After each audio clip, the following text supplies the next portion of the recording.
হে প্রভু, আমি পরশুরাম শ্রী নারায়ণের আদেশ অনুসারে এই সুদর্শন চক্র আপনাকে প্রদান করতে এসেছি প্রভু।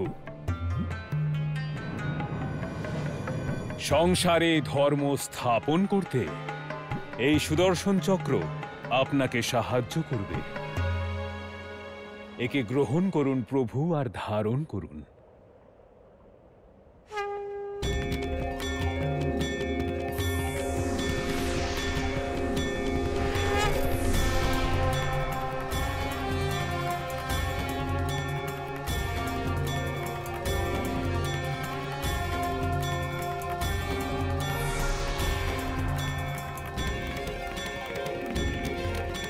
হে পরম অবতার শ্রীকৃষ্ণ, আপনাকে শত কোটি প্রণাম। यदा यदा हि धर्मस्य ग्लानिर्भवति भारत अभ्युत्थानमधर्मस्य तदात्मानं सृजाम्यहम्। এই সংসারে এটা প্রথমবার হলো যখন স্বয়ং ঈশ্বর 16 কলা সম্পন্ন হয়ে নিজের পূর্ণ রূপে অবতীর্ণ হলেন। আপনার এই রূপ দেখে আমি ধন্য হলাম প্রভু।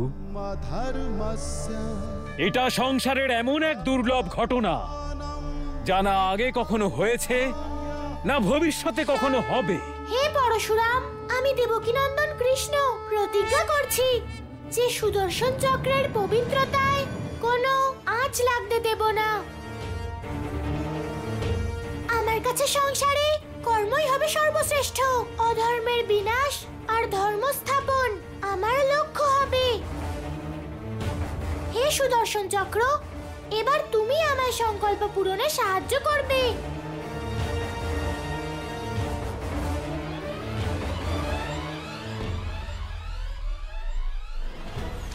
বলো সবাই বলো, জয় যশোদালাল বলো, বলো সবাই বলো, জয় নন্দলাল বলো, বলো সবাই বলো, জয় নন্দলাল বলো, বলো সবাই বলো, জয় নন্দলাল বলো।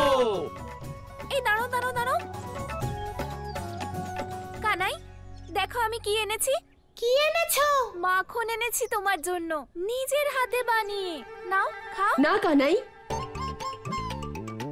আগে আমার আনা মাখন খাও। না কানাই, আগে আমার হাতে তৈরি মাখন খাবে তুমি। কানাই, আগে আমার হাত থেকে আমার আনা মাখন খাবে। কানাই, তুমি আমার হাতে তৈরি মাখন খেও। না, কানাই আগে আমার হাত থেকে আমার আনা মাখন খাবে। দাঁড়াও দাঁড়াও, ঝগড়া করছো কেন? আমি সবার মাখন খাবো এক এক করে। নিচে নামাও।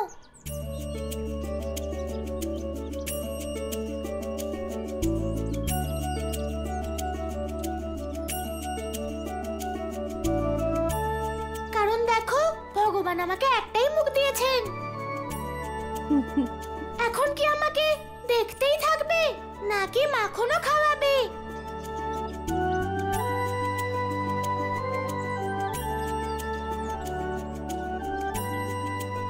আচ্ছা কানাই, বলো তোমার কেমন লাগলো আমার হাতের বানানো মাখন খেয়ে? মাখন তো সুস্বাদু, তবে মায়ের মতন নয়।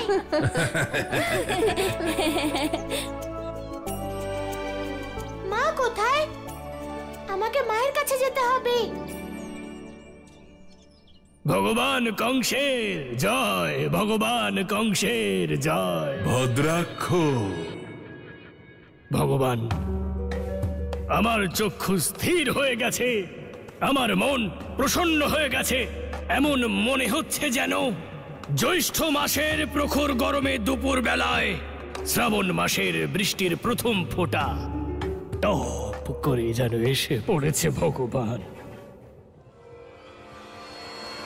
বজ্র আমি, পাষাণ, যাকে অগ্নি পোড়াতে পারে না, জল গলাতে পারে না, সংসারের কোনো অস্ত্র আমাকে ভেদ করতে পারবে না, এমনকি ওই চক্রধারীর সুদর্শন চক্রও নয়।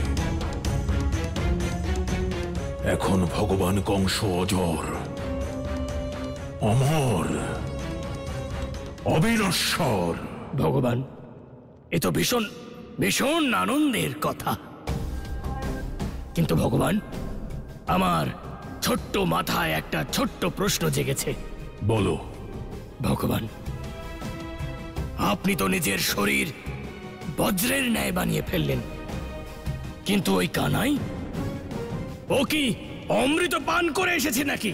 হ্যাঁ, যে এখনো পৃথিবীতে জীবিত হয়ে এইভাবে ঘুরে বেড়াচ্ছে? হ্যাঁ ভগবান, জীবিত ঘুরে বেড়াচ্ছে, এটা সত্যি। শীঘ্রই মৃত্যু বরণ করবে, সেটাও সত্যি। এবার ভগবান কংস তার ভবলীলা সাঙ্গ করে দেবে।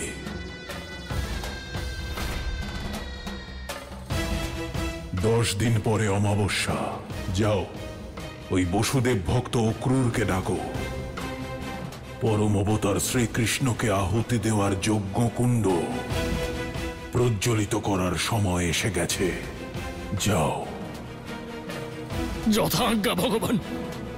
আমি এক্ষুনি গিয়ে অক্রূরকে এখানে আনছি ভগবান, এক্ষুনি।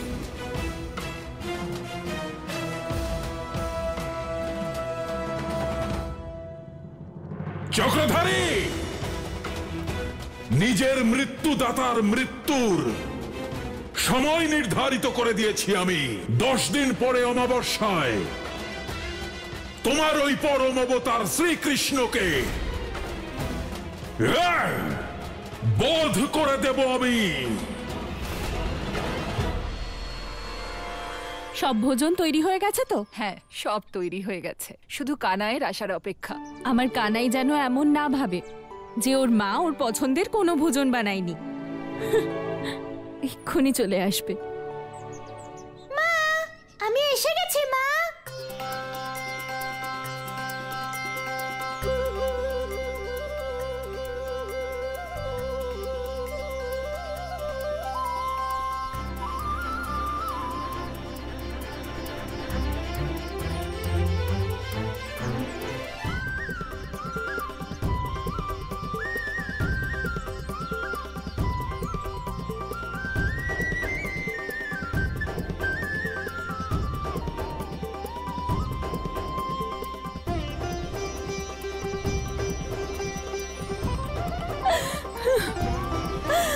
আমার কানাই,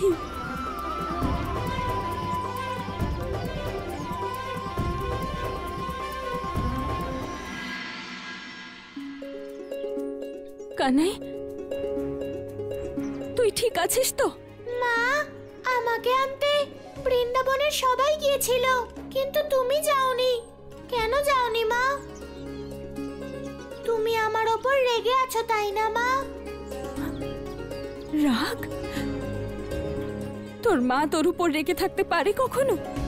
কখনো না। তাহলে তুমি যাওনি কেন মা? আমার চোখ তো সকলের মধ্যে শুধু তোমাকেই খুঁজছিল। আমার কানাই। মা, তুমি আমার প্রশ্নের উত্তর দিলে না। বলো না, তুমি কেন যাওনি? কারণ আমার থেকেও বেশি অপেক্ষা গোপালকরা আর গোপিনীরা করছিল তোর জন্য।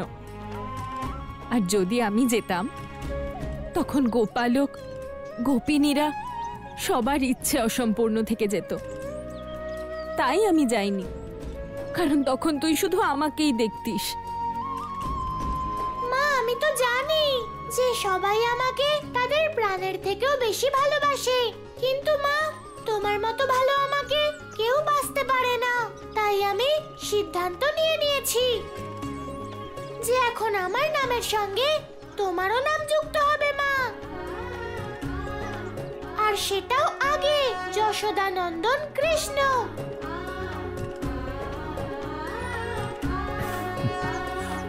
ভবিষ্যতে সবাই আমাকে এই নামেই ডাকবে মা।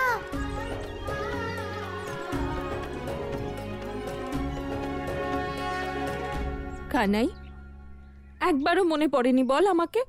আর যেই সামনে আসলি অমনি বড় বড় কথা বলছিস। এটা তো সত্যি কথা মা, আমি তোমাকে একটুও মনে করিনি। গুরুকুলে তোর একবারও মনে পড়েনি আমার কথা?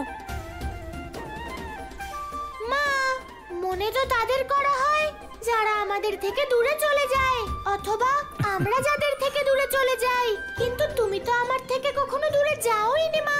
তুমি তো সব সময় আমার হৃদয়ের মধ্যে ছিলে মা।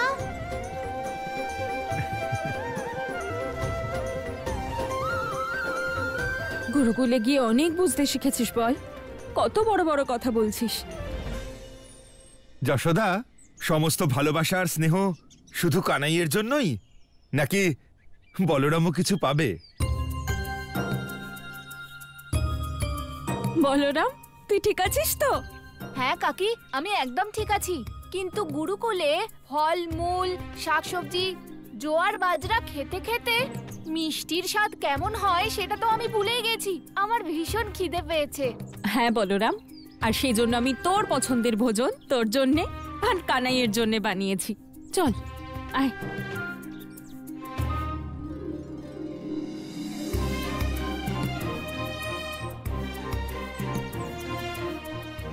আরে বাহ, কত রকমের খাবার!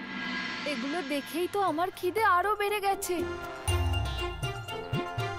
কিন্তু কানাই ভোজন কেন করছে না? কি ভাবছিস তোরা দুজন? ভোজন শুরু করছিস না কেন? তোদের মা খুব যত্ন করে বানিয়েছে। আমি জানি গুরুকুলে তোদের দুজনেরই আমার বানানো ভোজনের কথা খুব মনে পড়েছে, তাই তোদের জন্য পুরো 56 ভোগ বানিয়েছি আমি, যা মন্দিরে নারায়ণকে দিই। চল তাড়াতাড়ি শুরু কর, খা।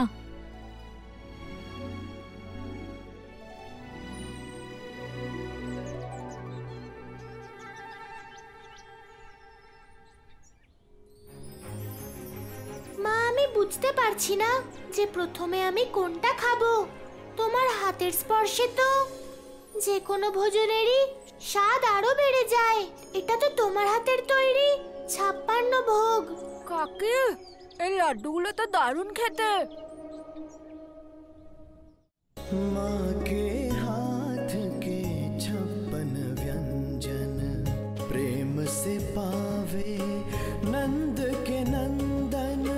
माँ के हाथ के 56 व्यंजन, एक भोग जो कान्हा खावे, देखिए यशोदा अति सुख पावे। माँ की ममता प्रेम पिता का है, सौभाग्य ये परम पिता का। सजल नैन से भाग्य सरीखे, यशोदा कृष्ण का प्रेम जग देखे। কানাই, কেমন লাগলো ভোজন? মা, ভোজন তো খুব সুস্বাদু ছিল। পুরো পেট ভরে গেছে, কিন্তু মন ভরেনি, তৃপ্তি পাইনি। তৃপ্তি হলো না মানে আমার ভোজনের স্বাদ হয়নি? না মা, ভোজন খুবই সুস্বাদু ছিল। তাহলে কি কারণ রে কানাই, যে আমার ভোজন খেয়ে তোর তৃপ্তি হলো না? মা, যাই খাই, কিন্তু তৃপ্তি তো শুধু তোমার হাতের মাখন খেলেই পাই আমি। তাতেই তো সংসারের সকল ভোজনের স্বাদ রয়েছে। হ্যাঁ কানাই, এই নে।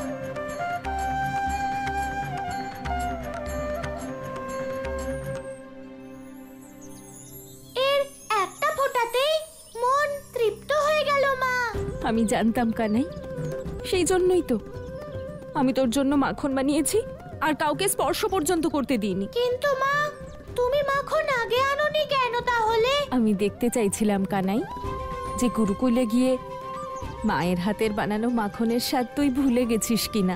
আমি আমার মায়ের হাতের বানানো মাখনের স্বাদ কখনো ভুলতে পারি না, সে আমি যেখানেই চলে যাই, কারণ আমি যে যশোদা মায়ের কানাই।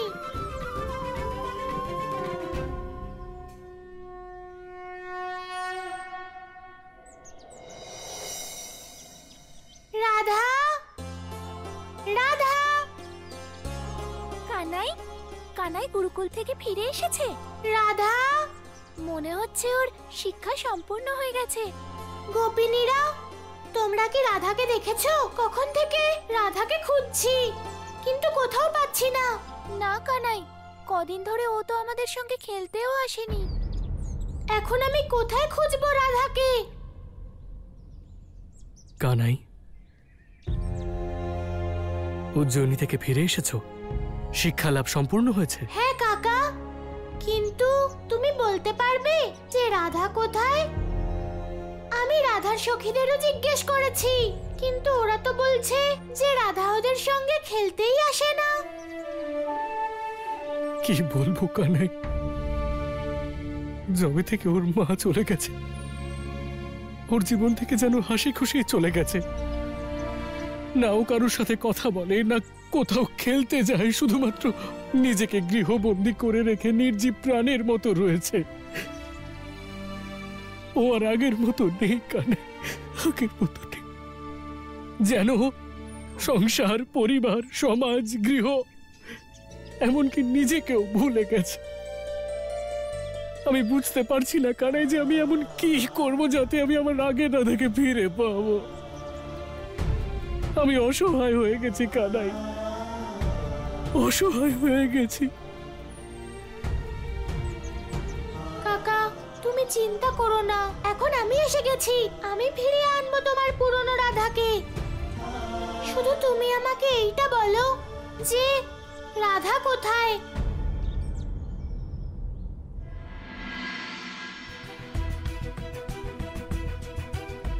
নন্দরাজ, আসন্ন চতুর্দশীতে মথুরায় ধনুর্যজ্ঞ হবে, আর ঠিক তার পরের দিন অর্থাৎ অমাবস্যার দিন মল্লযুদ্ধ। সেই কারণে কংস কানাইকে মথুরায় আমন্ত্রণ জানিয়েছে। শুধু এটাই জানাতে আপনার কাছে এসেছি। অক্রুর মহাশয়, এবার আপনি বলুন আমাদের কি করা উচিত? নন্দরাজ, আমার মতে কানাই আর বলরামকে মথুরায় নিয়ে যাওয়া ছাড়া আর অন্য কোনো উপায় অবশিষ্ট নেই। তবে আমার মনে হয় এতেই পাপী কংসের বিনাশ লুকিয়ে আছে। ধরুন আমি যদিও বা মেনে নিলাম, কিন্তু যশোদা কখনোই এ কথা মানবে না। এমন পরিস্থিতিতে শুধু একটাই উপায় রয়েছে নন্দরাজ। কি? যে নন্দরানীকে কানাইয়ের সত্যের ব্যাপারে অবগত করতে হবে। নন্দরাজ, নন্দরাজ, এই কানাইটাও না আমায় নিয়ে কোনো চিন্তা নেই ওর। এখনো ভালো করে দেখলামই না, আর কোথায় চলে গেল কে জানে। কানাই, কানাই, দেখুন না নন্দরাজ কোথায় চলে গেছে। আরে অক্রুর মশাই, আপনি? প্রণাম নন্দরানী। প্রণাম। আপনি কখন এলেন? ভালোই হলো আপনি এসেছেন। আপনার সঙ্গে কিছু কথা ছিল। হ্যাঁ বলুন। তার জন্য আপনাকে আপনার হৃদয় শক্ত করতে হবে।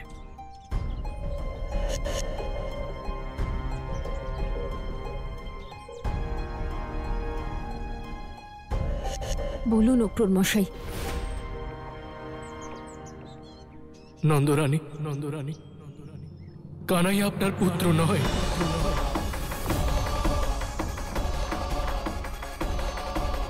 আপনি তাকে জন্ম দেননি।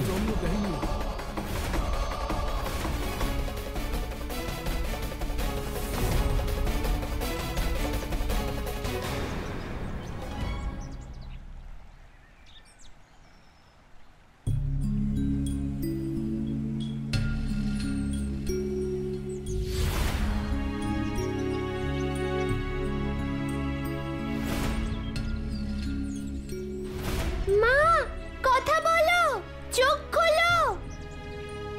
মা,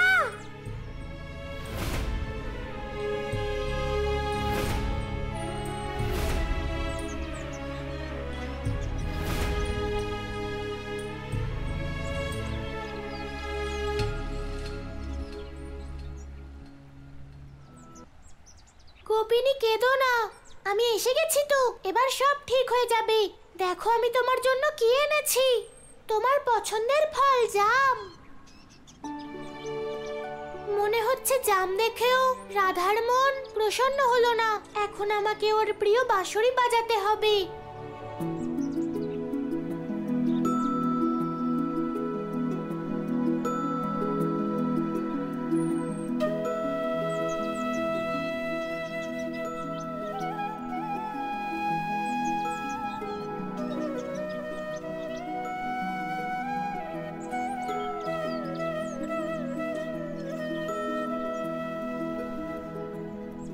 রাধার ওপরে তো বাঁশরীরও কোনো প্রভাব পড়ছে না। বলো না রাধা, তুমি চুপ কেন? আমি ফিরে আসায় তুমি খুশি হওনি? না, কারণ আমার জীবনে আর কারোর জন্য কোনো স্থান নেই। আমার জন্যও নয় রাধা। না। কেন রাধা? কারণ যে আমার সবকিছু ছিল সেই যখন নেই, তখন আর কেউ আমার সঙ্গে থেকেই বা কি হবে? আমি তোমার দুঃখ বুঝতে পারছি গোপিনী, কিন্তু মৃত্যু আর জীবনের উপর কারোর হাত নেই। তাই যা হয়েছে তা ভুলে যাও। কি করে ভুলে যাব? আমি মাকে হারিয়েছি। কি করে ভুলবো যে মাকে ছেড়ে তার কন্যার জীবনের কোনো অর্থ থাকে না?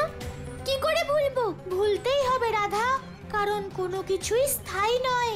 যা আজ আছে তা কাল থাকবে না। আমার কাছে আমার মা সত্য ছিল, আর সত্যই হলো জীবনের আধার। আর আমি এটা অস্বীকার করতে পারি না। না রাধা, জীবনের আধার ব্যক্তির বিবেক, আদর্শ আর তার জ্ঞান। এগুলো হারালেই মানুষের দুঃখ পাওয়া উচিত, কিন্তু এর জন্য তুমি তোমার শক্তি আর ব্যক্তিত্বের এভাবে ক্ষতি করো না। দুঃখকে জয় করে জীবনের পথে এগিয়ে চলাই আমাদের ধর্ম। আমার কাছে আমার মাকে হারানোর থেকে বড় ক্ষতি আর কিছু নয়। আমাকে একা ছেড়ে দাও, যাও এখান থেকে।